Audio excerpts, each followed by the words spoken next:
ज़ुल्फ़िकार मिर्ज़ा मूंखे फ़ोन कयो ऐं 4 डिसंबर ते जेका हड़ताल आहे उन मुतलिक़ मूंखां पुछियईं, हाल वाल वरितईं कि साईं तव्हां सां ॻाल्हाइणु घुरूं था। मां चयो बिल्कुलु ॻाल्हायो।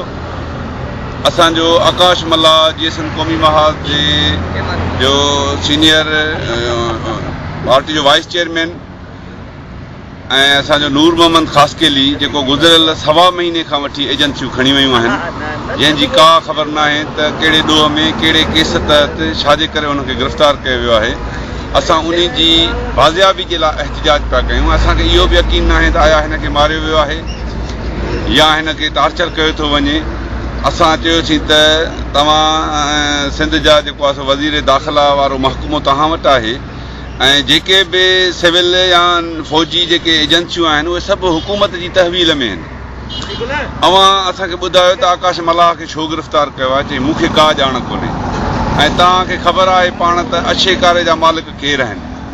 मां चयो बिल्कुलु असांखे ख़बर आहे त असांजा का हिते हक़ीक़ी हुकुमरानी आहे उहा पंजाब जी आहे, जेको असांजे मथां ताक़त जे ज़ोर ते फ़ौज जे ज़ोर ते असांखे ग़ुलाम बणायो वेठो आहे, असांजे पैदावारी ज़रियनि ते कब्ज़ो कयूं वेठो आहे ऐं सिंध खे कानूनी सम्झी ईअं खणी चइजे त असांखे फ़तह थियल इलाइक़ो सम्झी असां सां मज़लूमनि ग़ुलामनि वारो वर्ताव कयो थो वञे ऐं हक़ीक़ हुकुमरानी उन्हनि जी आहे जेको आहे सो।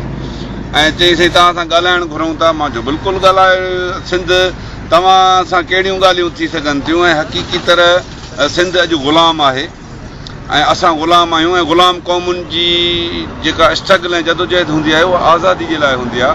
तव्हांजे वस में त कुझु कोन्हे, अवां पाण नौकिरी था कयो पंजाबियुनि जी जेको आहे सो।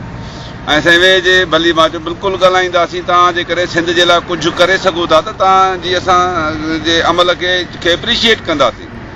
बाक़ी तव्हां त पाण नौकिरी था कयो ऐं हिते पंजाब जा मिसाल पीपल्स पार्टी जेका सिंधी क़ौम खे क़ौम ई नथी सम्झे त असां हिकु क़ौम आहियूं, छो त 73 जे आइन तहत असां खां क़ौमी हैसियत वारो जेको हैसियत खसी वई आहे। असां सभु पाकिस्तानी क़ौम जो हिसो आहियूं ऐं जेके माण्हू असांजे क़ौमी वजूद जा इनकारी आहिनि उहे असांखे छा ॾेई सघंदा जेको आहे। त हाणे असां चऊं था त बाबा पाकिस्तान में भली खीर जूं माखीअ जूं नंदियूं आईंदा तॾहिं बि सिंधी माण्हू पाकिस्तान में रहण जे लाइ तयारु न आहे।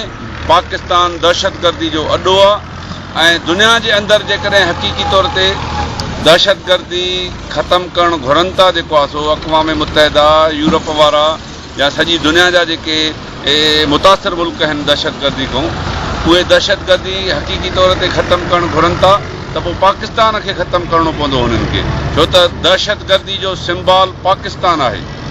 अॼु ॾींहं ताईं जेके बि दहशतगर्द गिरफ़्तार थिया आहिनि उहे सभु पंजाबी आहिनि ऐं सभिनी जा हेड क्वार्टर अॼु बि पंजाब में आहिनि जेको आहे। तो असां चऊं था ऐं उनखे सलाह था ॾियूं त सिंध अमन जी मुहबत ऐं प्यार जी धरती आहे ऐं अवां हक़ीक़ी तौर ते जेकॾहिं क़ौमुनि खे उहो पंहिंजा अख़्तियार ॼणा घुरो था त पोइ तव्हांखे सिंधियुनि खे बलोचनि खे जी क़ौमी आज़ादी जी जंग खे तस्लीम करिणो पवंदो ऐं उन्हनि खे आज़ादी ॾियण में मदद ॾियणी पवंदी जेको आहे।